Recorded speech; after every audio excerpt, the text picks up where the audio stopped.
أشهد أن لا إله إلا الله أشهد أن لا إله إلا الله أشهد أن محمدا رسول الله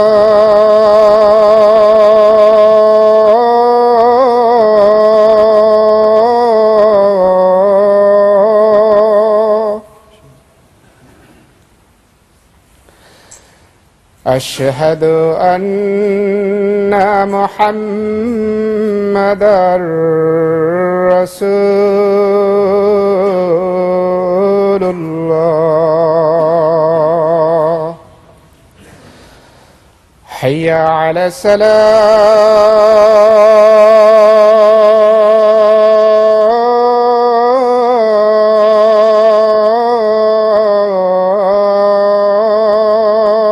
الصلاة حي على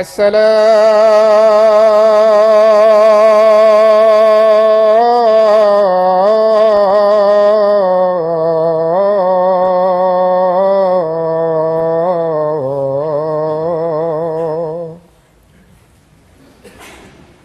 حي على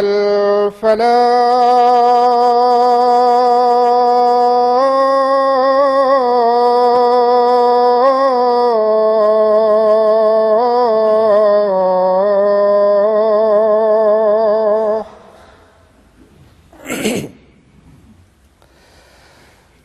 حي على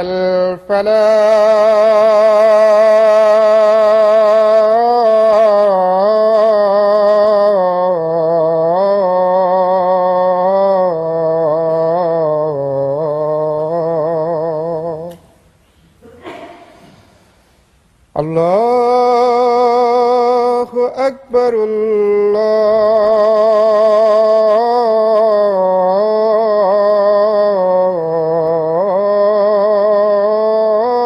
الله أكبر لا إله إلا الله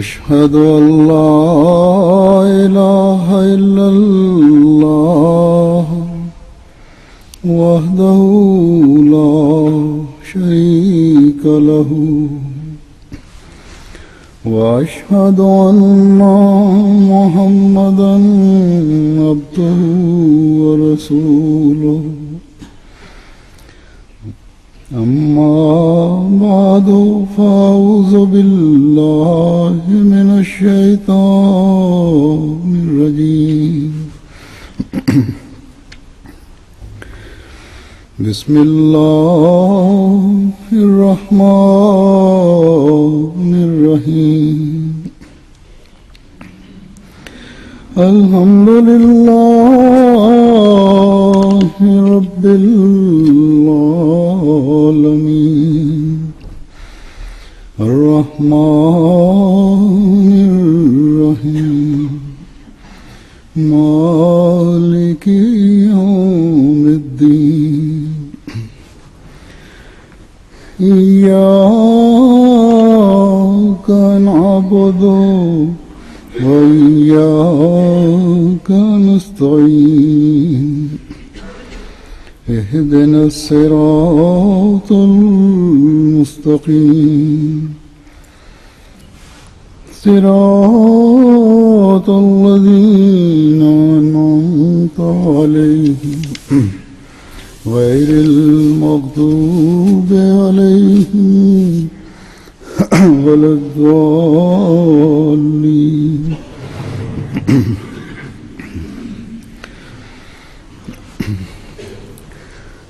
حضرت مسیح موعود علیہ الصلوۃ والسلام اپنے خطبہ الہامیہ میں ایک جگہ فرماتے ہیں کہ اللہ تعالیٰ نے میری طرف وحی فرمائی اور فرمایا کلو برکت من محمد صلی اللہ علیہ وسلم فتبارک من علم وتعلم،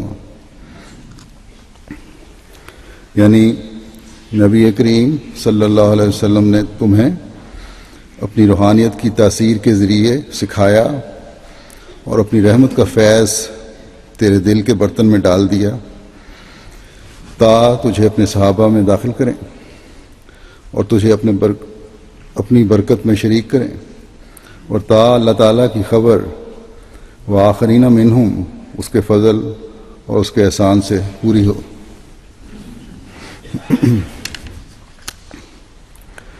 بس اس فیض نے آپ کو جہاں روحانی نور سے منور کیا وہاں ظاہری نور بھی عطا فرمایا تاکہ نیک فطرت ہر لحاظ سے اس نور سے فیض یاب ہو سکیں،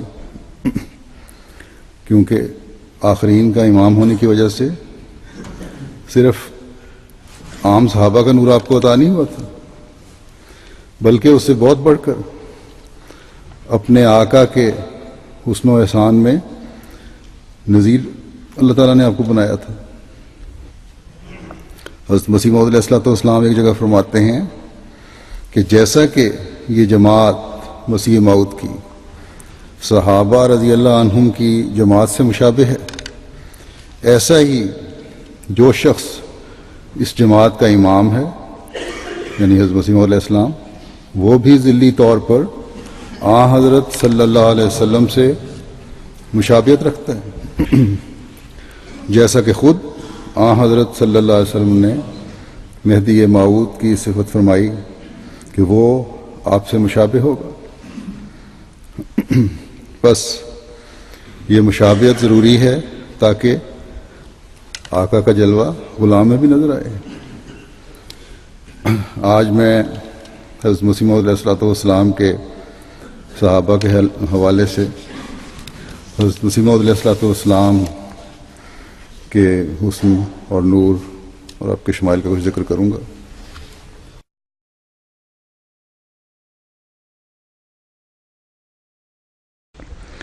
سب سے پہلے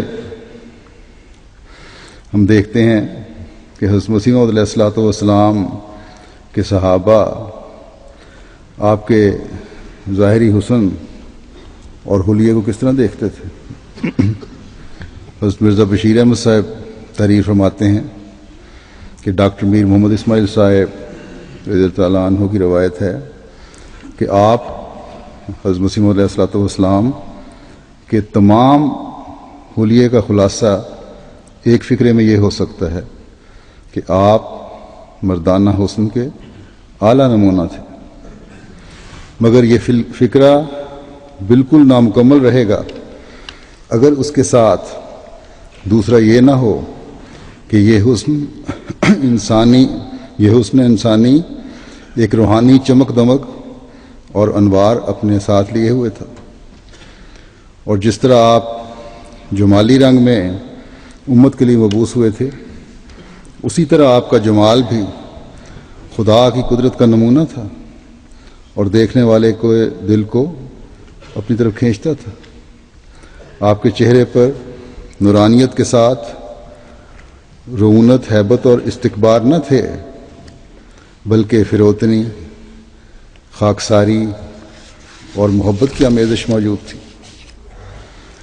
آپ کا رنگ گندمی اور نہایت اعلیٰ درجہ کا گندمی تھا، یعنی اس میں ایک نورانیت اور سرخی جھلک مارتی تھی، اور یہ چمک جو آپ کے چہرے کے ساتھ وابستہ تھی عارضی نہ تھی بلکہ دائمی۔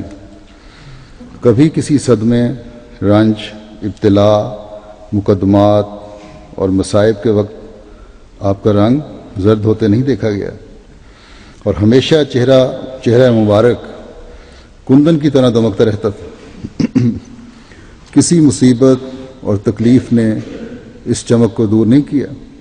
علاوہ اس چمک اور نور کے آپ کے چہرے پر ایک بشاشت اور تبسم ہمیشہ رہتا تھا، اور دیکھنے والے کہتے تھے کہ اگر یہ شخص مفتری ہے اور دل میں اپنے تئیں جھوٹا جانتا ہے تو اس کے چہرے پر یہ بشاشت اور خوشی اور فتح اور طمانینت قلب کے آثار کیوں کر ہو سکتے ہیں؟ یہ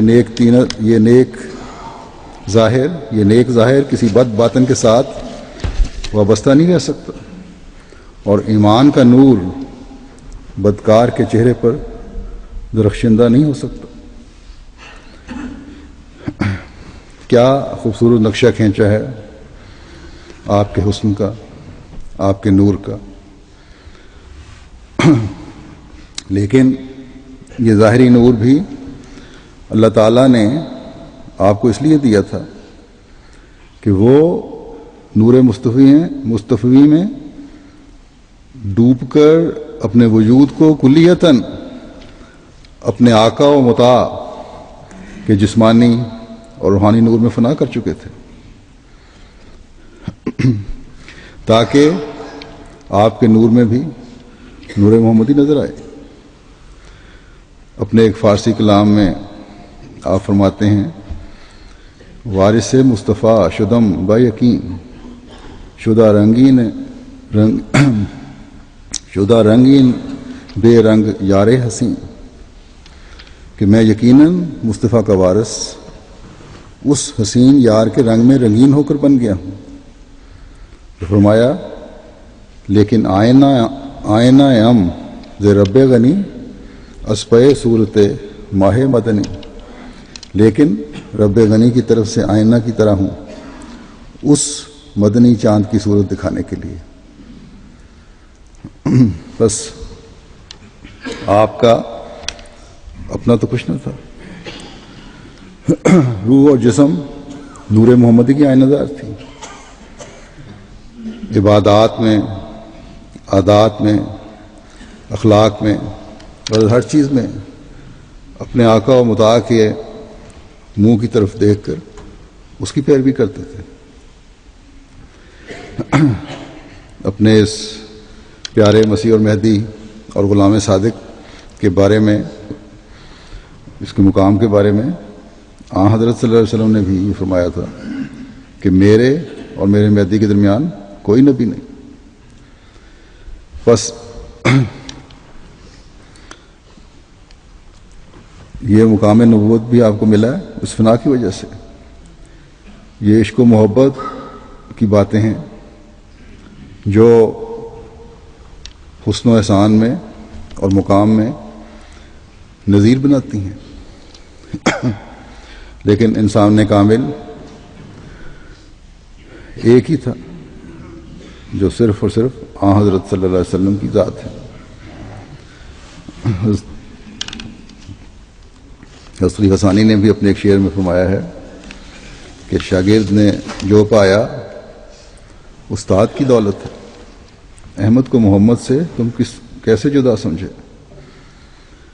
کوئی احمدی ایک لمحے کے لیے بھی یہ سوچ نہیں سکتا کہ نعوذ باللہ حضرت مسیح موعود علیہ الصلوۃ والسلام کا مقام حضرت صلی اللہ علیہ وسلم سے بڑھ کر ہے۔ یہ الزام آئے دن لگتے رہتے ہیں جماعت پر، احمدیوں پر، لیکن اصل میں تو احمدی ہیں جن کو صحیح فہم و ادراک ہے حضرت صلی اللہ علیہ وسلم کے مقام کا، آپ کے نور کا۔ آقا و غلام کے تعلق کے بارے میں حضرت مولانا غلام رسول صاحب راجے کی ایک روایت میں فرماتے ہیں، انہوں نے ایک رویا دیکھی کہ سیدنا حضرت مسیح موعود علیہ الصلوۃ والسلام کے کہتے ہیں کہ سیدنا حضرت مسیح موعود علیہ الصلوۃ والسلام کے عہد سعادت میں ایک دفعہ میں نے رویا میں دیکھا کہ سید الانبیاء حضرت محمد مصطفیٰ صلی اللہ علیہ وسلم، حضرت مسیح موعود علیہ السلام اور خاکسار تینوں ایک جگہ کھڑے ہیں۔ حضرت صلی اللہ علیہ وسلم کا چہرہ مبارک سورج کی طرح تاباں ہے، روشن ہے، اور آپ مشرق کی طرف منہ کیے ہوئے ہیں۔ حضرت مسیح موعود علیہ الصلوۃ والسلام کا چہرہ مبارک چاند کی طرح روشن ہے، اور آپ مغرب کی طرف منہ کیے ہوئے ہیں، اور کہتے ہیں کہ خاکسار ان دونوں کے مقدس ہستیوں کے درمیان میں کھڑا ہے، ان روشن چہروں کو دیکھ رہا ہے اور اپنی خوشبختی اور سعادت پر نازاں ہو کر یہ فکرہ کہہ رہا ہے کہ ہم کس قدر خوش نصیب اور بلند بخت ہیں کہ ہم نے حضرت محمد رسول اللہ صلی اللہ علیہ وسلم کو بھی پایا اور حضرت امام محمد مہدی علیہ السلام کو بھی پا لیا۔ کہتے ہیں کہ اس وقت جب میں نے ان دونوں مقدسوں کے چہروں کی طرف نگاہ کی تو مجھے ایسا نظر آیا کہ حضرت مسیح موعود علیہ السلام کا چہرہ مبارک حضرت صلی اللہ علیہ وسلم کے چہرہ مبارک کے نور سے منور ہو رہا ہے۔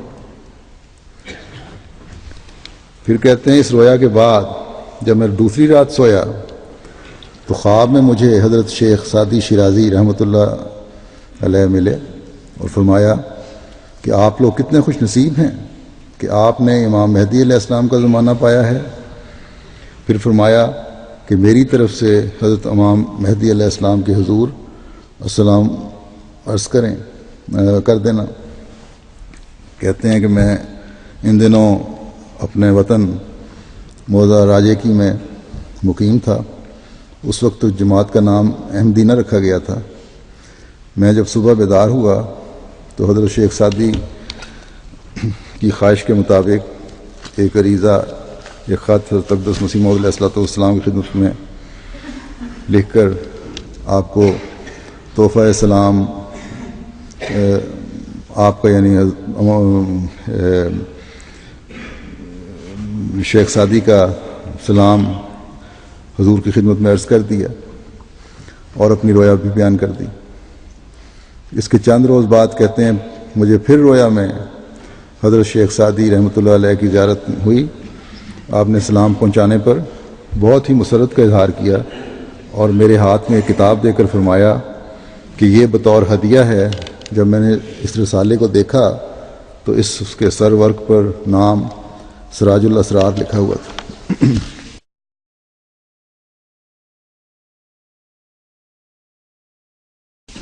پھر ایک روایت حضرت مرزا بشیر احمد صاحب تحریر فرماتے ہیں کہ ایک خاتون امت الرحمان بنت قاضی ضیاء الدین صاحب مرحوم نے بدریہ تحریر مجھ سے بیان کیا کہ جب حضرت مسیح موعود علیہ السلام کو مرزا فضل احمد صاحب مرحوم کی وفات کی خبر آئی، یہ آپ کے بیٹے تھے، پہلے دو بیٹوں میں سے چھوٹے بیٹے، تو مغرب کا وقت تھا اور حضرت اقدس علیہ السلام اس وقت سے لے کر قریباً عشاء کی نماز تک ٹہلتے رہے۔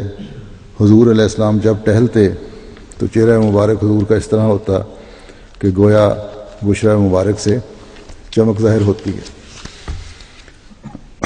ایک روایت ہے میاں رحیم بخش صاحب کی کہ ایک دن کا واقعہ ہے کہ ظہر کی نماز کے بعد حضرت صاحب اندر چلے گئے، مسجد سے گھر چلے گئے اپنے. ہم نے پیچھے سنتیں پڑھی. اتنے میں باری کے راستے یعنی کھڑکی کے راستے سے حضور نے حضرت خلیفہ اول کو بلایا. حضور کوئی کتاب لکھ رہے تھے اور حکیم صاحب سے اس کے متعلق کوئی حوالہ پوچھنا تھا یا کوئی بات پوچھنی تھی. میں نے اس کھڑکی سے جب حضور کو دیکھا، حضور کے سر پر پگڑی نہیں تھی، پٹے رکھے ہوئے تھے. اس نظارے کی میں کیفیت بیان نہیں کر سکتا.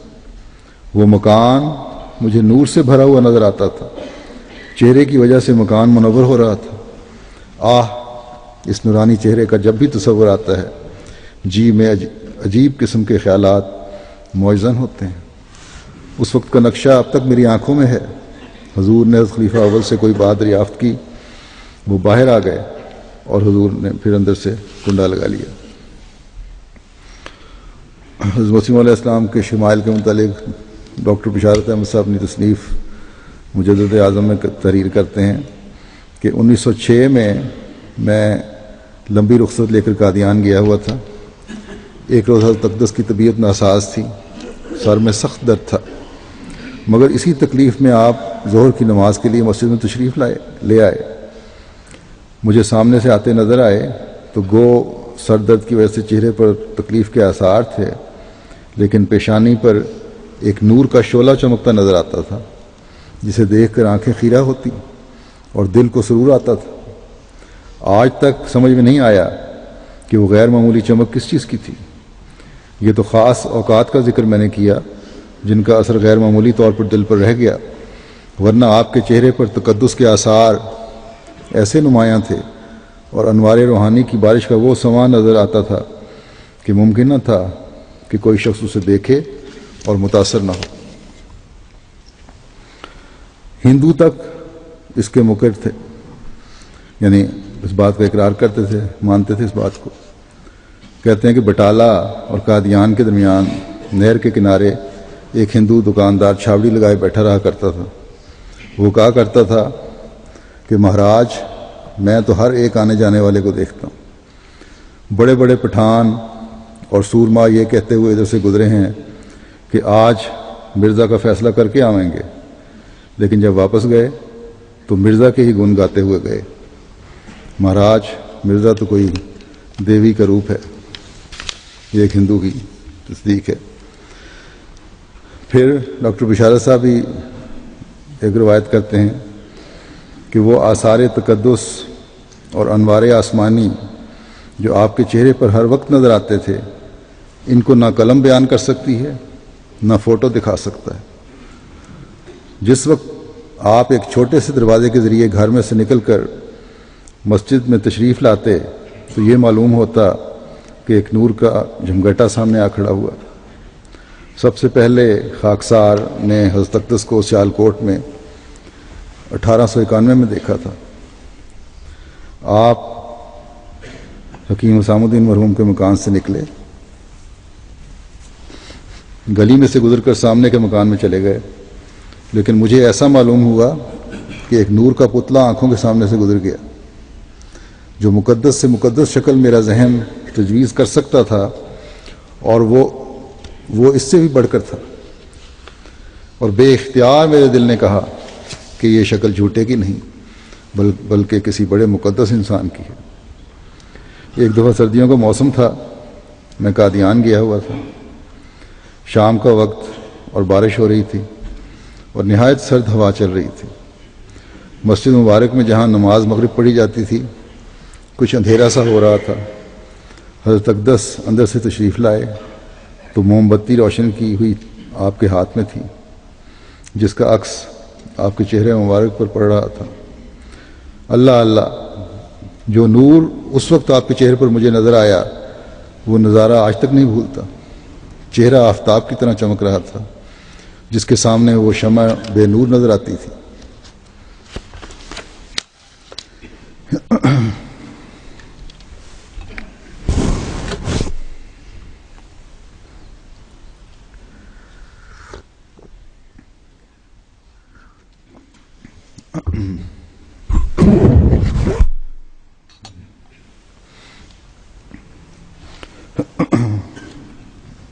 حضرت چودھری برکت علی خان صاحب گڑھ شنکری رضی اللہ تعالیٰ عنہ فرماتے ہیں کہ بیعت کی منظوری آنے کے 1 مہینے بعد میں نے ڈاکٹر صاحب یعنی حضرت ڈاکٹر محمد اسماعیل صاحب سے عرض کیا کہ میں قادیان جا کر دستی بیعت بھی کرنا چاہتا ہوں، مگر میں کبھی گڑھ شنکر سے باہر نہیں کیا، نہ ریل کبھی دیکھی ہے، مجھے قادیان کا راستہ بتا دیں۔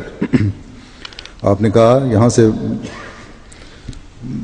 بنگا پہنچو، وہاں میاں رحمۃ اللہ صاحب مرحوم باغاں والا کی دکان پر جا کر ان سے کہنا کہ پھگواڑہ ریلوے اسٹیشن راستہ بتا دیا انہوں نے، پھر وہاں سے بٹالہ چلے جانا، بٹالے رات کو 10 بجے پہنچ جاؤ گے اور ٹھہرنے کی کوئی جگہ معین نہیں ہے، اسٹیشن پر ٹھہر جانا، تو اور بٹالہ سے پھر قادیان کچی سڑک جاتی ہے، صبح فجر کے بعد قادیان چلے جانا۔ تو کہتے ہیں میں روانہ ہوا اور جب بٹالے اسٹیشن سے نکلا تو سڑک پر ایک چھوٹی سی مسجد نظر پڑی۔ میں نے کہا کہ مسجد میں رات کا گزار لیتے ہیں، صبح قادیان تو چلے جانا ہے۔ مسجد میں کہتے ہیں ابھی میں گیا ہی تھا، تھوڑا وقت ہوا تھا تو ایک شخص آیا اور آ کر کہا تم کون ہو؟ میں نے کہا مسافر ہوں، قادیان جانا ہے۔ اس نے گالی دیتے ہوئے سختی سے کہا کہ خبیث مرزائی آ کر مسجد کو خراب کر جاتے ہیں، صبح مسجد دھونی پڑے گی، تم یہاں سے نکل جاؤ۔ اور میں نے کہا میں تو یہاں آیا ہوں، میں رات گزاروں گا، میں نے نہیں جانا، کس طرح تم مجھے خدا کے گھر سے نکال سکتے ہو؟ تو پھر وہ گالیاں دیتا ہوا چلا گیا۔ کہتے ہیں صبح کی نماز میں نے پہلے وقت میں پڑھ لی اور قادیان کی طرف روانہ ہوا کہ مسجد مبارک میں کہتے ہیں جب میں پہنچا تو پہنچنے کے بعد حضرت مسیح موعود علیہ الصلوۃ والسلام ایک کھڑکی میں سے مسجد مبارک میں تشریف لائے۔ میں نے جب حضور کو دیکھا تو بے اختیار میری زبان سے نکلا کہ یہ تو سراپا نور ہی نور ہے، یہ تو سچوں اور راست بازوں کا چہرہ ہے، یہ وہی شخص ہے جس کی بابت اخبار الحکم میں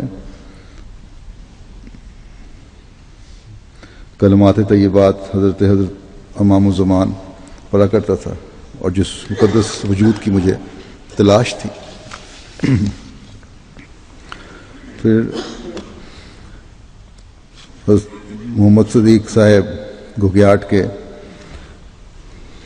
ان کا ایک روایت ہے رجسٹر روایات صحابہ میں، کہتے ہیں کہ مجھے نبی اللہ حضرت مسیح موعود علیہ السلام کا شرف زیارت بطفیل امویم جناب مولوی فخر الدین صاحب سابق ہیڈ کلرک کیمل کور حال مہاجر محلہ دارالفضل قادیان غالباً مارچ 1903 میں ہوا، جبکہ ابھی آپ مجھے اپنے ہمراہ گھر سے قادیان دارالعمان لے گئے۔ میری عمر اس وقت کوئی 10 سال کی ہوگی۔ ہم بے شمار لوگ بھاگ بھاگ کر بیلی کا پردہ ہٹا ہٹا کر زیارت کرتے تھے۔ چھوٹی بیل گاڑی میں حضرت مسیح موعود علیہ السلام بیٹھے ہوئے تھے، کور تھی، پردہ تھا، اس کو پردہ اٹھا کے حضرت مسیح موعود علیہ السلام کی زیارت کیا کرتے تھے اور ترس ترس کر دیکھتے تھے۔ میں اگرچہ خدا تعالیٰ کے فضل سے پیدائشی احمدی تھا، مگر مسجد مبارک میں 3-4 دوستوں سمیت حضور کے دستے مبارک پر ہاتھ رکھ کر بیعت کرنے کا موقع نصیب ہو گیا۔ بعد بیعت حضور نے لمبی دعا فرمائی۔ بیعت کے کلمات کہلواتے وقت جو درد اور انکسار حضور کی زبان مبارک اور منور چہرے سے ہوتا تھا، اس کا نقشہ تو کوئی بشر کیا کھینچ سکتا ہے۔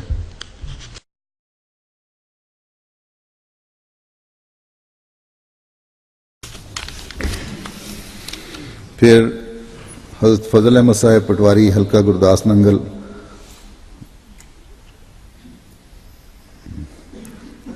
ترتیب گرداسپور روایت کرتے ہیں کہ جب حضرت مسیح موعود علیہ السلام بعد فراغت مقدمہ مولوی کرم دین صاحب دارالعمان تشریف لائے تو آپ شام کے وقت تشریف لائے اور نماز مغرب میں کچھ دیر ہو گئی۔ حضور جس وقت مسجد میں تشریف لائے تو مسجد میں اجالا ہو گیا، وہ روشنی فدوی کی آنکھوں میں اب تک موجزن ہے۔ پھر حضرت چودھری علی محمد صاحب گوندل چک 99 شمالی ضلع سرگودا لکھتے ہیں کہ حضرت صاحبزادہ مرزا مبارک احمد صاحب کی وفات سے 7 دن پہلے، جو حضرت مسیح علیہ السلام کے سب سے چھوٹے بیٹے تھے، بچپن میں فوت ہو گئے تھے. ان کی وفات سے 7 دن پہلے بہمراہی مولوی غلام حسین، والد مولوی محمد یار عارف چک 98 شمالی، اور 2 اور ہمراہی جن کے اب نام یاد نہیں، ہم چاروں بیعت کی غرض سے قادیان گئے.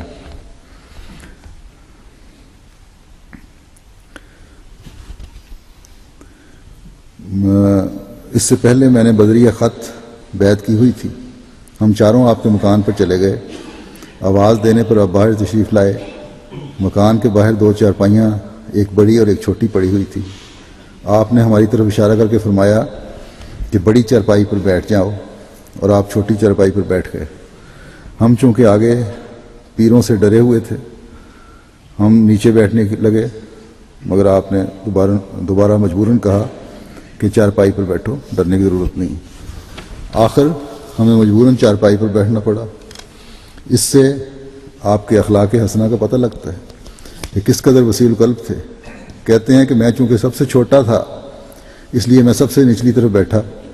مولوی غلام حسین جو حضرت مولوی محمد یار عارف صاحب کے والد تھے، مجھ سے بڑی عمر کے تھے اور خوب مولویانہ بالشت بھر چمکدار سیاہ داڑھی تھی، اور بیٹھے بھی حضرت مسیح موعود علیہ السلام کے عین سامنے تھے. میں نے اپنے دل میں خیال کیا کہ حضرت مسیح موعود علیہ السلام مولوی غلام حسین صاحب پر اپنی نظر شفقت فرماویں گے، مگر آپ نے میرے اس خیال کے برخلاف کیا اور آپ نے میرے ہی ہاتھ پر دست شفقت رکھا. باقی ساتھیوں نے میرے ہاتھ پر ہاتھ رکھے اور آپ نے ہماری بیعت لی. عین اس وقت جب کہ آپ نے اپنا دست مبارک میرے ہاتھ سے مس کیا تو مجھے معلوم ہوا کہ آپ کے ہاتھوں سے کوئی چیز بجلی کی طرح میرے تمام جسم میں سرایت کر گئی ہے. اس وقت آپ کا جلال اس قدر تھا کہ میں سمجھتا تھا کہ اس دنیا میں اس وقت آپ کی شان کا کوئی انسان نہیں. اس وقت ہم نے آپ کو نبی سمجھ کر بیعت کی تھی. اس بات سے بھی پتہ چلتا ہے کہ آپ کی نظر میں بڑوں کا ہی لحاظ نہ تھا بلکہ چھوٹوں پر بھی دست شفقت تھا. آپ کی وفات پر ہمارے چک میں بہت سے لوگوں نے ٹھوکر کھائی اور احمدیت سے منحرف ہونے لگے، مگر باوجود ان پڑھ ہونے کے مجھ پر اللہ تعالیٰ کے فضل نے اور احمدیت کے جلال نے وہ اثر ڈالا ہوا تھا کہ میں نے کہا کہ اگر ساری دنیا بھی احمدیت چھوڑ جائے مگر میں احمدیت کو نہ چھوڑوں گا. حضرت نظام الدین صاحب پوسٹ ماسٹر نبی پور روایت کرتے ہیں کہ میں ایک دفعہ سخت بیمار تھا، قریب المرگ ہو گیا. میں بے ہوشی کی حالت میں تھا کہ حضرت مسیح موعود علیہ السلام تشریف لائے تو کمرہ فوراً نور لا نور ہو گیا. ایک الماری جو بوتلوں سے دوائیوں سے قدرتاً بھری ہوئی تھی، اپنے دست مبارک سے کھول کر ایک بوتل کے لیبل پر انگشت مبارک رکھ کر حضور نے ارشاد فرمایا، منشی جی اس سے 20 بوندیں پیو. اسی وقت سے اللہ تعالیٰ نے مجھے صحت بخش دی.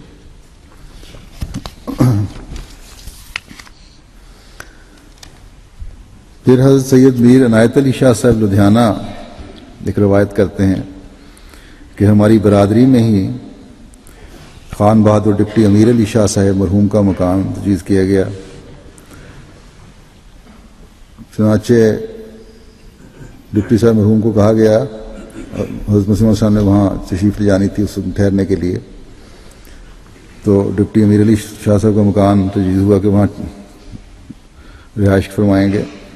تو کہتے ہیں چنانچہ ڈپٹی صاحب مرحوم کو کہا گیا کہ اپنے تکلفات کا سامان اٹھا لیجیے، قالین صوفے وغیرہ جو پڑے ہیں وہ وہاں سے اٹھا لیں، کیونکہ حضرت مرزا صاحب کی آمد پر غرباء نے بھی آنا ہے اور یہ ایک الہی محفل ہوگی، آپ کو بعد میں کوئی شکایت نہ ہو. لیکن ڈپٹی صاحب مذکور کے مختار نے بتلایا کہ ہمارے قالین گاؤ تکیے ایک بزرگ انسان کے قدموں سے برکت حاصل کریں گے، اس میں ہماری خوشی ہے. چنانچہ حسب تحریر جب حضور لدھیانہ کے لیے روانہ ہوئے، شہر میں ایک شور پڑ گیا اور پبلک اسٹیشن پر پہنچی. بہت سارے لوگ اکٹھے ہو گئے اسٹیشن پر. بعض پلیٹ فارموں سے اندر اور بہت باہر کھڑے رہے، سوائے میر عباس علی شاہ کے کوئی حضور پر نور کے چہرے سے واقف نہ تھا. میں بھی مین گیٹ یعنی صدر دروازے پر کھڑا تھا. میر صاحب اندر گئے، میں ٹکٹ کلیکٹر کے پاس اکیلا ہی کھڑا تھا. گاڑی کی آمد پر میر صاحب مذکور اندر گاڑیوں میں تلاش کرنے لگے۔ حضرت صاحب اگلی گاڑی سے یکایک اتر کر بنفس نفیس صدر دروازے پر تشریف لے آئے۔ اس وقت حضرت صاحب کے ہمراہ 3 آدمی تھے۔ میں گو پہچانتا نہ تھا۔ میں نے مسافروں کے چہرے پر نظر دوڑائی۔ حضرت اقدس کی سادگی اور نورانی چہرے سے میں نے مان دل میں خیال کیا کہ یہی حضور والا صفات ہوں گے، اور میں نے مصافحہ کر لیا، ہاتھوں کو بوسہ دیا۔ 3 آدمی جو ہمراہ تھے وہ یہ تھے: مولوی جان محمد صاحب، والد میاں بگا صاحب مرحوم، حافظ حامد علی صاحب مرحوم، اور لالا ملاوہ مل صاحب۔ پھر ایک روایت میاں فروز الدین صاحب ولد میاں گلاب الدین صاحب رضی اللہ عنہ کی ساکن سیالکوٹ کی ہے۔ کہتے ہیں جب حضور علیہ السلام نے مسیحیت کا دعویٰ کیا تو میرے دادا صاحب نے کچھ عرصے کے بعد حضور علیہ السلام کی بیعت کر لی، اور سارے خاندان کو کہا کہ میں ان کا اس زمانے سے واقف ہوں جب کہ حضور یہاں ملازم تھے، اس لیے آپ لوگ میرے سامنے بیعت کریں، یہ منہ جھوٹوں کا نہیں ہو سکتا۔ چنانچہ 1892 میں ہمارے سارے خاندان نے بیعت کر لی۔ پھر ایک روایت ہے ڈاکٹر عبد المجید صاحب خان صاحب ابن مکرم قدرت اللہ خان صاحب مہاجر شاہ جہان پوری کی۔ کہتے ہیں کہ گرمی کا موسم تھا، قریب 1 بجے دن آپ جلدی جلدی چھت پر سے اتر کر باہر تشریف لے گئے۔ میں آہستہ آہستہ دبے پاؤں حضور کے پیچھے چلا کہ دیکھوں حضور اس وقت دوپہر میں کہاں تشریف لے جاتے ہیں، جبکہ ایک بورڈ کے درخت کے پاس جو زنانہ جلسہ گاہ ہے تشریف لے گئے۔ تو اچانک پھر کر دیکھا تو مجھ کو کہا کہ تم میرے پیچھے مت آؤ۔ چنانچہ میں اس درخت کے پیچھے ٹھہر گیا۔ آپ اس درخت سے قریب 2 فرلانگ جا کر ایک چھوٹے سے درخت کے سائے میں بیٹھ گئے، اور میرا خیال ہے قریب 10 منٹ وہاں بیٹھے رہے یا کچھ عرصہ۔ چونکہ فاصلہ زیادہ تھا میں نہ معلوم کر سکا کہ آپ دعا کر رہے ہیں یا کیا۔ اس وقت مجھ کو خیال آیا کہ کیونکہ حضور نے مجھے اپنے ساتھ آنے سے منع کیا تھا، میں واپس آ گیا اور اپنی والدہ مرحومہ کو اس واقعے کا ذکر کیا۔ اس وقت زور کی اذان ہوئی تو حضور بھی تشریف لے آئے۔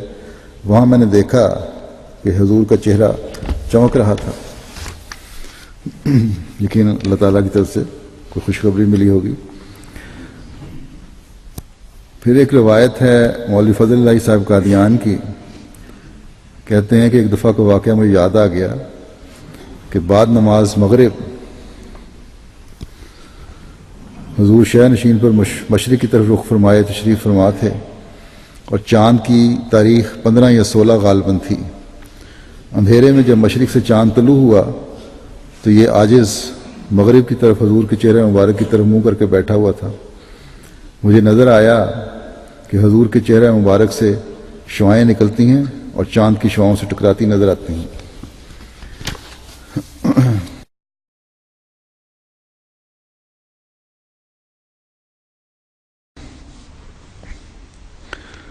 حضرت خلیفۃ مسیح ثانی رضی اللہ عنہ فرماتے ہیں کہ 1904 میں جب حضرت مسیح علیہ السلام لاہور تشریف لے گئے تو وہاں ایک جلسے میں آپ نے تقریر فرمائی۔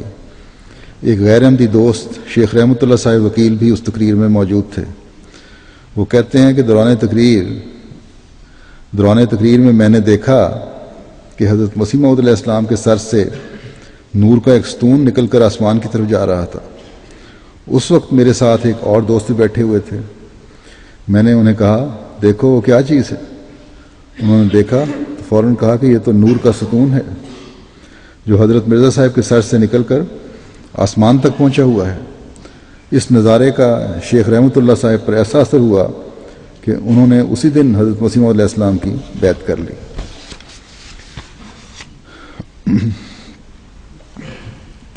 حضرت میاں غلام محمد صاحب رائیں پھر اچیچی ضلع گرداسپور روایت کرتے ہیں کہ میں نے 1907 میں بیعت کی اور متواتر ہم اسی طرح جمعہ پڑھنے جاتے رہے۔ بعد میں حضور لاہور گئے اور ہمیں معلوم ہوا کہ حضور اسہال کی بیماری کی وجہ سے وفات پا گئے، اور مخالفین نے مشہور کیا کہ اب یہ سلسلہ ختم ہو گیا، اور وفات کے بعد حضور کا چہرہ سیاہ ہو گیا، نعوذ باللہ۔ حضرت مسیح موعود علیہ السلام کی زندگی میں اپنے لڑکوں ابراہیم و جان محمد کو ساتھ لے جایا کرتا تھا اور ان کو کہتا تھا کہ یہ حضرت مسیح علیہ السلام ہیں۔ تو یہ دونوں لڑکے حضور کے پاؤں کو چمٹ جاتے تھے اور حضور بڑے خوش ہوتے تھے۔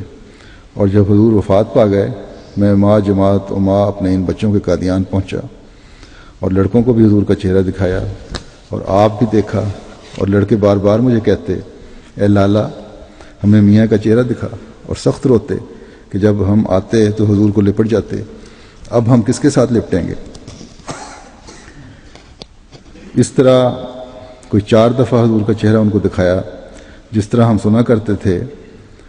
کہتے ہیں کہ جس طرح ہم سنا کرتے تھے کہ حضرت رسول کریم صلی اللہ علیہ وسلم کا حلیہ مبارک ہے، ویسا ہی ان کا نورانی چہرہ ہے۔ اس سے پہلے نہ کوئی ایسا ہوا اور نہ آئندہ۔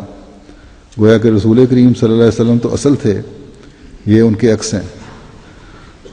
یعنی جو نعوذ باللہ کو دشمنوں نے مشہور کیا ہوتا ہے کہ چہرہ سیاہ ہو گیا اور یہ ہو گیا، ہم نے تو چہرہ دیکھا کہ سنا کرتے تھے حضرت صلی اللہ علیہ وسلم کے بارے میں کہ آپ کا چہرہ مبارک نورانی تھا، تو یہاں بھی ہمیں نور نظر آیا کیونکہ وہ ذل تھے حضرت صلی اللہ علیہ وسلم کے۔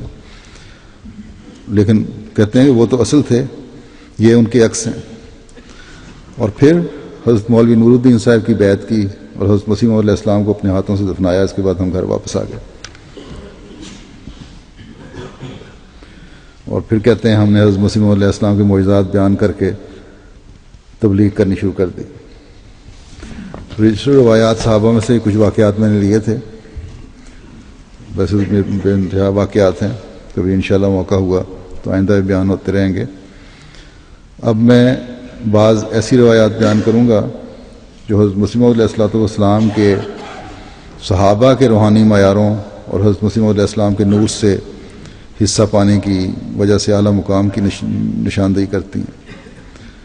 حضرت خلیفۃ مسیح ثانی کے انتخاب خلافت کے وقت بعض دنیا داروں پر ابتلا آیا اور جماعت سے علیحدہ بھی ہو گئے، لیکن اللہ تعالیٰ نے اکثریت کو محفوظ رکھا اور بعض کی فوری رہنمائی بھی فرمائی۔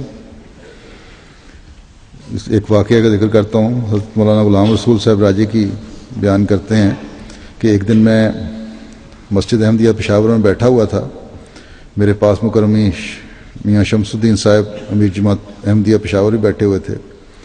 مجھ پر اچانک کشفی حالت طاری ہو گئی۔ میں نے دیکھا کہ سیدنا حضرت خلیفۃ المسیح ثانی تشریف لائے ہیں۔ آپ کا دل مجھے سامنے نظر آ رہا تھا، جس میں کئی روشن سورج چمک رہے ہیں، جن کی چمک اور روشنی بڑے زور کے ساتھ ہمارے اوپر پڑ رہی ہے، اور آپ کے دل کے سامنے میرا دل ہے جس میں بلب کی روشنی کے برابر روشنی نظر آتی ہے۔ جو بزرگ تھے، نیک فطرت تھے، سعید فطرت تھے، اللہ تعالیٰ باوجود اس کے کہ وہ بیعت میں شامل فوراً ہو گئے تھے، پھر بھی مزید مضبوطی پیدا کرنے کے لیے بعض کشوف اور رویا دکھاتا ہے۔ ایک روایت ہے مکرم سونے خان صاحب سٹیانہ ہوشیارپور کی، کہتے ہیں اب میں صداقت خلیفہ ثانی بیان کرتا ہوں جو میرے پر ظاہر ہوئی۔ جس وقت احرار کا زور تھا اور مستریان نے حضور پر تہمت لگائی تھی، یہ ایک اور واقعہ ہوا جب احرار نے شور مچایا اور اندرونی فتنہ بھی اٹھا اور بیرونی فتنہ بھی اٹھا، تو اس وقت کہتے ہیں کہ میں نے دعا کرنی شروع کی کہ اے اللہ میرے پیر کی عزت رکھ، وہ تو میرے مسیح کا بیٹا ہے۔ بہت دعا کی اور بہت درود شریف اور الحمد شریف پڑھا اور دعا کرتا رہا۔ تو کہتے ہیں خواب عالم شہود میں ایک شخص میرے پاس آیا، اس نے بیان کیا کہ مشرق کی طرف بڑا گاؤں میں مولوی آئے ہوئے ہیں، وہ کہتے ہیں کہ احمدیوں کو ہم نے جڑ سے اکھیڑ دینا ہے، اور بندہ اور برکت علی احمدی اور فتح علی احمدی کو ساتھ لے کر خواب ہی میں ان کی طرف روانہ ہوئے، یعنی وہ ان کو لے کے 3 آدمیوں کے ساتھ روانہ ہوئے۔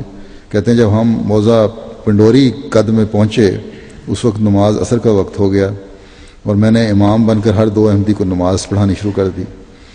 اتنے میں خیرت خان اور غلام غوث احمدی پھگلانا بھی آ گئے۔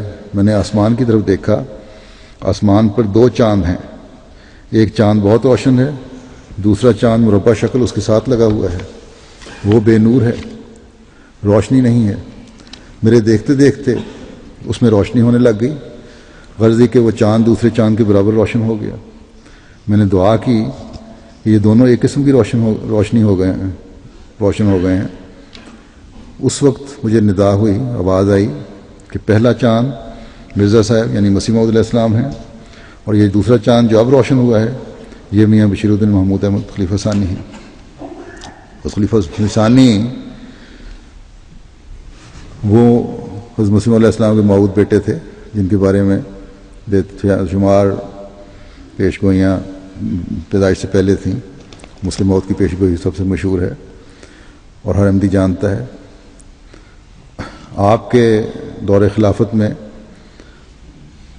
باوجود انتہائی نامساعد حالات کے تبلیغ اسلام اور انوار محمدی پھیلانے کا بہت وسیع کام ہوا ہے۔ اس وقت بھی فتنے اٹھتے تھے اور اب بھی وقتاً فوقتاً بعض فتنے اٹھ جاتے ہیں، اور حضرت مسلم موعود رضی اللہ تعالیٰ عنہ کے نام پہ اٹھتے ہیں۔ یہ عموماً دیکھا گیا ہے جماعت میں بیچارہ کوئی مجذوب جس کا دماغ ہل جائے تو اور جس کو کچھ سوجے نہ سوجے کم از کم وہ مسلم موعود ہونے کا ضرور دعویٰ کرتا ہے۔ لیکن اصل خطرناک بات یہ ہے کہ اس وقت تو بیچارے مجبور ہیں، دماغی حالت ایسی ہوتی ہے، لیکن اس کو بھڑکانے والے، اس فتنے میں شامل ہونے والے بعض ایسے لوگ جو جماعت میں رہ کر اس فتنے کی پشت پناہی کر رہے ہوتے ہیں، وہ یقیناً منافق ہوتے ہیں، یا ایسے لوگ ہیں جو پھر جماعت کو بھی چھوڑتے ہیں اور اس کی پشت پناہی کرتے ہیں صرف اس لیے کہ فساد پیدا کیا جائے اور جماعت میں رکھنا ڈالا جائے۔ باقی جہاں تک سوال ہے مسلم موعود ہونے کا، وہ تو ایسی واضح دلیلیں ہیں کہ کوئی بیوقوفی ہو تو ہو جو اس پہ یقین نہ کرے۔ ایک اور روایت ہے حضرت مولانا غلام رسول صاحب راجے کی رضی اللہ تعالیٰ عنہ کی، کہتے ہیں کہ خاکسار نے ایک دفعہ سیدنا حضرت خلیفہ ثانی کی خدمت میں تحریر کیا کہ سیدنا حضرت اقدس مسیح موعود علیہ السلام کی بیعت کے بعد حضور کے فیضان سے مجھے غسل دماغ نصیب ہوا ہے۔ اب اگر قلبی غسل اور انارت کا افاضہ حضور کے طفیل ہو جائے تو دماغ کے ساتھ قلب بھی منور ہو جائے گا، یعنی جو باطنی نور ہے وہ بھی مجھے پیدا ہو جائے اور اللہ تعالیٰ اپنی جناب سے عطا فرما دے۔ تو کہتے ہیں اس کے کچھ عرصے بعد حضور نے قادیان کی مسجد مبارک میں مجلس علم و عرفان میں تقریر کرتے ہوئے ہدایت فرمائی کہ نوجوانوں کو چاہیے کہ وہ ہر نماز کے فرضوں کے بعد 12 دفعہ سبحان اللہ و بحمدہ سبحان اللہ العظیم اور 12 دفعہ درود شریف پڑھا کریں۔ یہ ہدایت زیادہ تر ممبران خدام الاحمدیہ کو تھی، لیکن خاکسار نے اسی دن سے اس پر باقاعدہ عمل شروع کر دیا اور آج تک بالالتزام اس ہدایت پر عمل پیرا ہے۔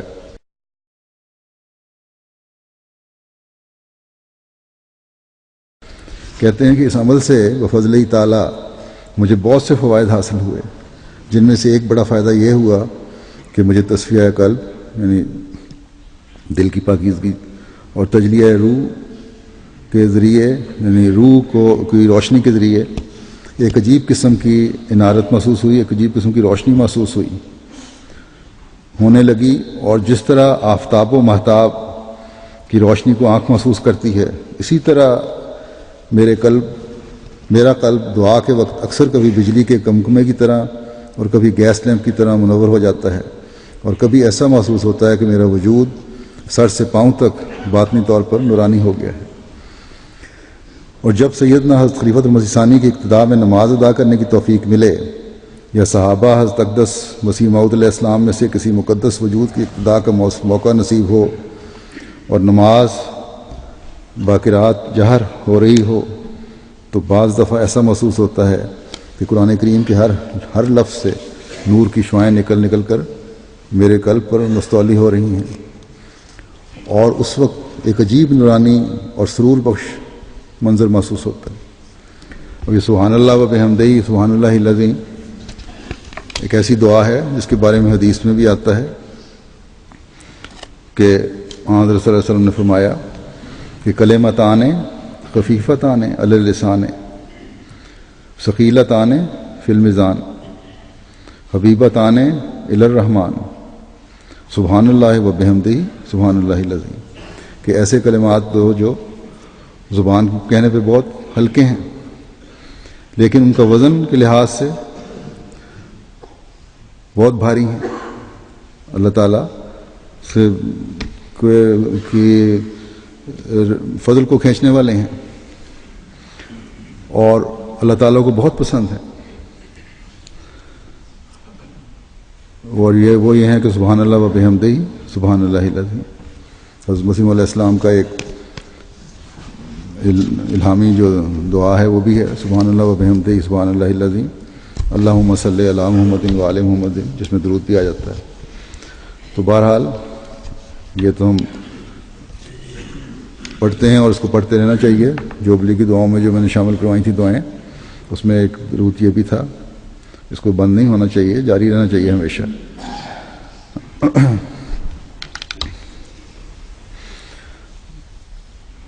کیونکہ درود شریف اور یہ دعا جو ہے اللہ تعالیٰ کی تحمید اور تسبیح جو ہے یہ دل کی پاکیزگی کے لیے بہت ضروری ہے اور اللہ تعالیٰ کی محبت کو حاصل کرنے کے لیے بہت ضروری ہے. اور اس زمانے میں جو لہو و لعب کا زمانہ ہے، ہمیں بہت زیادہ دعاؤں کی ضرورت ہے تاکہ ہم حضرت مسیح علیہ الصلوۃ والسلام کے مشن کو جاری رکھنے والے بن سکیں. اور وہ اسی وقت ہوگا جب ہمارے دل بھی اس نور سے منور ہوں گے اور اسی سے پھر اللہ تعالیٰ کے فضل کو ہم جذب کرنے والے ہوں گے. بس درود اور عبادات سے ہمیں اپنی زندگیوں کو سجانا چاہیے. پھر آپ علیہ السلام کے ماننے والوں کے نورانی ہونے کے بارے میں اللہ تعالیٰ غیروں کو کس طرح بتاتا ہے. لیکن بعض بدقسمت ایسے ہیں کہ باوجود اس کے کہ اللہ تعالیٰ اطلاع دے دے پھر بھی اس سے فیض نہیں پا سکتے. حضرت مولانا غلام رسول صاحب راجی کی فرماتے ہیں کہ میری برادری میں سے میرے ایک چچا داد بھائی میاں غلام احمد تھے. ان کی کچھ جائیداد موضع لنگا ضلع گجرات میں بھی تھی. ایک مرتبہ انہوں نے مجھے ایک تحریر کے کام کے لیے فرمائش کی، جس کی تعمیل کے لیے میں ان کے ہمراہ موضع لنگا چلا آیا. گرمیوں کا موسم تھا، اس لیے میں دوپہر کا وقت اکثر ان کے دالان کے پیچھے ایک کوٹھری میں گزارا کرتا تھا. ایک دن حسب معمول میں دوپہر کو اس کوٹھری میں سو رہا تھا. میری آنکھ کھلی تو میں نے سنا کہ غلام احمد کی خالہ اور والدہ کہہ رہی تھی کہ اس رسول یعنی مولوی غلام رسول صاحب کا ہمیں بڑا افسوس ہے کہ گاؤں گاؤں اور گھر گھر میں لوگ اس کی برائی کرتے ہیں. اس نے تو مرزائی ہو کر ہمارے خاندان کی ناک کاٹ دی ہے. اتفاق کی بات ہے کہ اس روز برابر کی کوٹھری میں بھائی غلام احمد بھی سویا ہوا تھا. اس نے بیدار ہوتے ہی ان کی یہ مغلظات سنی تو کہنے لگا تم کیا بکواس کر رہی ہو؟ میں نے تو ابھی خواب میں دیکھا ہے کہ غلام رسول پر آسمان سے اتنا نور برس رہا ہے کہ اس نے چاروں طرف سے اس کو گھیر لیا ہے. اور تمہیں کیا معلوم ہے کہ تم جسے بڑا سمجھتی ہو، تم جسے برا سمجھتی ہو وہ خدا کے نزدیک برا نہ ہو. اتنے میں بھی کوٹری سے باہر نکل آیا اور ان کو احمدیت کے متعلق سمجھاتا رہا، مگر ان پر کوئی اثر نہ ہوا. بلکہ یہی میاں غلام احمد جس پر اللہ تعالیٰ نے رویا کے ذریعے سے اتمام حجت کر دی تھی، میرا اتنا مخالف اور دشمن ہو گیا کہ علماء کو بلا کر بھی احمدیت پر حملے کراتا اور مجھے ذلیل کرنے کی کوشش میں لگا رہتا تھا. آخر میرے مولا کریم نے میری نصرت کے لیے موضع راجی کی میں تعاون کے عذاب کو مسلط کیا اور غلام احمد اور اس کے ہم نواؤں کا صفایا کر دیا. حضرت مسیح موعود علیہ الصلوۃ والسلام فرماتے ہیں کہ آپ یاد رکھیں اور ہمارا یہی مذہب ہے کہ کسی شخص پر خدا کا نور نہیں چمک سکتا جب تک آسمان سے وہ نور نازل نہ ہو. یہ سچی بات ہے کہ فضل آسمان سے آتا ہے. جب تک خدا خود اپنی روشنی اپنے طلبگار پر ظاہر نہ کرے، اس کی رفتار ایک کیڑے کی مانند ہوتی ہے اور ہونی چاہیے. کیونکہ وہ قسم قسم کی ظلمتوں اور تاریکیوں اور راستہ کی مشکلات میں پھنسا ہوا ہوتا ہے، لیکن جب اس کی روشنی اس پر چمکتی ہے تو اس کا دل و دماغ روشن ہو جاتا ہے اور وہ نور سے معمور ہو کر برق کی رفتار سے خدا کی طرف چلتا ہے۔ بس اللہ تعالیٰ کا نور اللہ تعالیٰ کی طرف سے آتا ہے اور اللہ تعالیٰ کے پیاروں سے محبت کرنے سے آتا ہے۔ اللہ تعالیٰ ہمیں بھی اپنے فضل سے وہ نور عطا فرمائے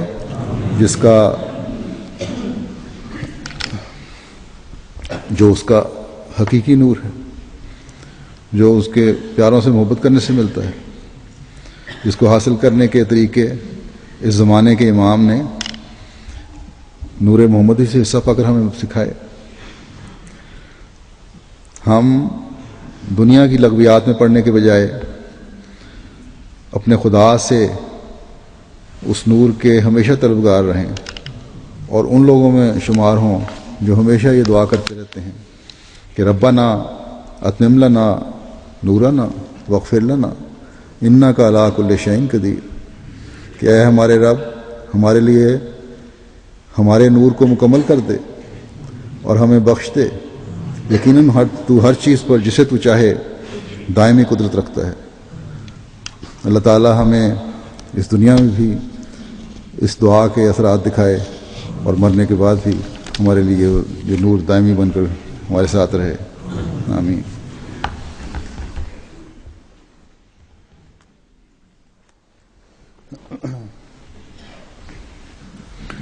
الحمد للہ نحمده ونستعینه ونستغفره ونؤمن به ونتوکل علیہ ونعوذ باللہ من شرور انفسنا ومن سیئات اعمالنا من يهده الله فلا مضل له ومن يضلل فلا هادي له ونشهد أن لا إله إلا الله ونشهد أن محمدا عبده ورسوله عباد الله رحمكم الله إن الله يأمر بالعدل والإحسان وإيتاء ذي القربى وينهى عن الفحشاء والمنكر والبغي يعظكم لعلكم تذكرون اذكروا الله يذكركم وادعوه يستجب لكم ولذكر الله أكبر